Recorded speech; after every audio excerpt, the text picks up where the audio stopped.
MES ঠিকাদার welfare ফাউন্ডেশনের দোয়া ও ইফতার মাহফিল অনুষ্ঠিত হয়েছে। শুক্রবার ঢাকা সেনানিবাসের এমইএস কনভেনশন হলে দোয়া ও ইফতার মাহফিল অনুষ্ঠিত হয়। ফাউন্ডেশনের আহ্বায়ক নুরুল হুদার সভাপতিত্বে অনুষ্ঠান পরিচালনা করেন সদস্য সচিব আহমদ ফারুক খান। আমাদের নিয়ম অনুযায়ী চলতে হবে। এমইএসে যেহেতু আমরা কাজ করি, আমাদের উদ্দেশ্য ওয়েলফেয়ার।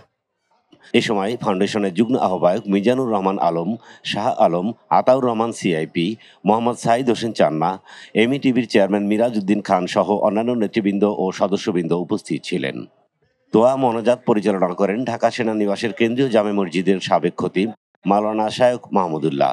দোয়া মোনাজাতে তিনি ফাউন্ডেশনের উত্তরোত্তর সমৃদ্ধি কামনা, সকল ঠিকাদারদের সুস্বাস্থ্য, প্রয়াত সদস্যদের আত্মার মাগফিরাত কামনা ও দেশবাসীর জন্য দোয়া কামনা করেন।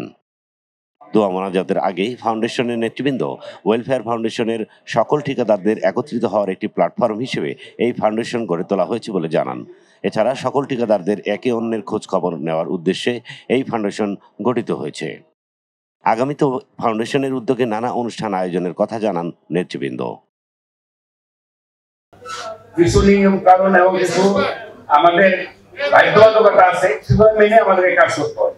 সুতরাং আমাদের লক্ষ্য থাকবে আমরা শুধু কল্যাণ কর, আমাদের জনহিত করা, আমাদের নিজেদের জন্য মানবিক কাজগুলো করা যাবে, আমরা সেগুলো নিয়ে কাজ করবো ইনশাআল্লাহ।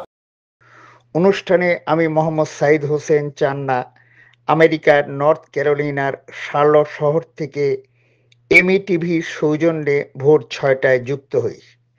ঠিকাদার ভাইদের নিয়ে আমাদের প্রত্যাশা ও আগামী দিনের চলার পথকে আশা করি আরো বেগবান করবে। এমইটিভির সকল সদস্য ও অনুষ্ঠান পরিচালনা পর্ষদের সকল ভাইদের জন্য আমার।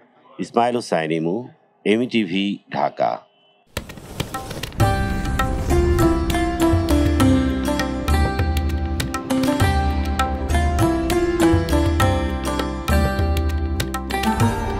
এমইটিভি, স্বাধীন বাংলার স্বাধীন কণ্ঠ।